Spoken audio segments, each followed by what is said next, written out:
On August 15th, 1947, at the stroke of the midnight hour, India awoke to life and freedom. But what does it actually take to build a nation from scratch, especially out of colonial rule, a brutal partition, and just unimaginable chaos? Well, today, we're diving into the incredible story of how modern India was forged. The birth of modern India was this huge paradox. On one hand, you had this incredible moment of triumph, independence, a dream that millions had fought and died for. But that joy was completely overshadowed by the absolute horror of partition. The British divide and rule policy had finally led to this: two separate nations, India and Pakistan, which kicked off one of the most painful chapters in modern history. The new government didn't just get the keys to a new country. They inherited a laundry list of massive crises. We're talking about a refugee crisis on a scale nobody had ever seen before, horrific communal violence breaking out, and then this absolutely mind-boggling task of integrating hundreds of semi-independent kingdoms into one nation. And on top of all that, they had to somehow build a stable government and an economy from the ground up. So where do you even start? Well, the first challenge was the most immediate and the most human one: dealing with the staggering cost of partition. It's hard to even wrap your head around the scale of this. This was a humanitarian crisis of epic proportions. Millions of people, Hindus, Sikhs, Muslims, were suddenly forced to abandon the lands their families had lived on for generations. They lost everything. And the brand new Indian government had this monumental task of trying to provide shelter, food, jobs, and just a basic sense of security for all of these displaced souls. So, while the government is scrambling to deal with the refugee crisis, there's another equally critical challenge unfolding. They had to figure out how to unify a map that looked less like a country and more like a shattered mirror. Just look at that number: 562. That's how many independent princely states existed inside India's borders when the British packed up and left. Each one with its own ruler, its own laws. This wasn't one country, it was a political jigsaw puzzle. And the job was to convince every single one of those pieces to become part of the same picture. This almost impossible task fell on the shoulders of one man, India's first Home Minister, Sardar Vallabhbhai Patel. They called him the Iron Man of India for a reason. He used this incredible mix of diplomacy, political pressure, and sometimes just sheer force of will to stitch the country together. So, here's what the British did.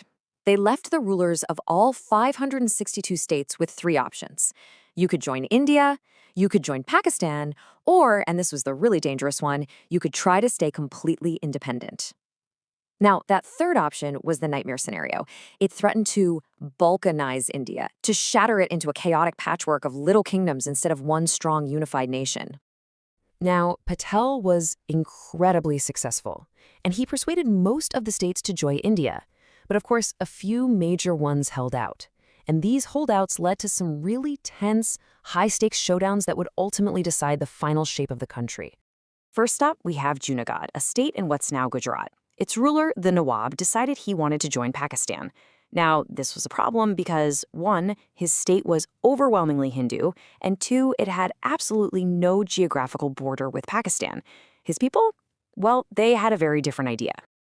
As you can imagine, the situation blew up pretty quickly. The people of Junagadh rose up in a massive protest against the Nawab's decision. He completely lost control, panicked, and fled the state.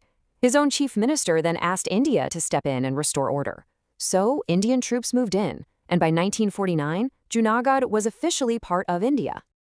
The story of Hyderabad was way more violent. Its ruler, the Nizam, was one of the richest men in the world, and he had this grand dream of ruling his own independent kingdom. To crush any opposition and a growing peasant struggle, he unleashed a brutal private militia called the Razakars, who started a campaign of terror against the population. As the Razakars committed terrible atrocities, the Indian government knew it couldn't wait any longer. In September 1948, the Indian Army launched a swift military action. It took only a few days. The Nizam's forces were quickly defeated, he surrendered, and the huge state of Hyderabad was officially integrated into India. And then, of course, there was Jammu and Kashmir. This was maybe the most complex case of all.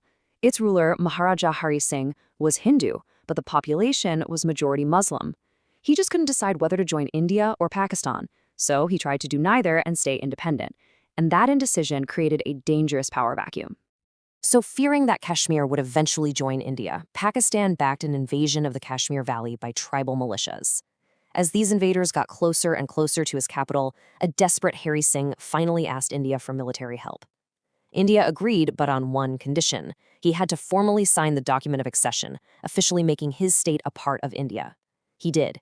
The Indian army went in and pushed the invaders back, but a UN-brokered ceasefire on January 1, 1949, froze the battle lines, leaving a part of Kashmir under Pakistani control, a situation that has defined the region ever since. Okay, so with the princely states finally integrated, the external borders of India were more or less set. But that brought up the next huge challenge. How do you draw the lines inside the country? How do you organize the states in a way that makes sense for all of its incredibly diverse people? A really powerful democratic idea started to sweep across the country. People began demanding that states shouldn't be based on old, random colonial boundaries. Instead, they should be based on language. The logic was pretty simple, right? If you want your government and administration to actually work for the people, it should operate in the language the people actually speak. Nowhere was this demand stronger than among the Telugu-speaking people. In 1952, a respected freedom fighter named Poti Sriramalu began a hunger strike to demand a separate state of Andhra. He fasted for 58 days, and tragically, he died. His sacrifice became a flashpoint. It ignited massive protests across the region that forced the government's hand.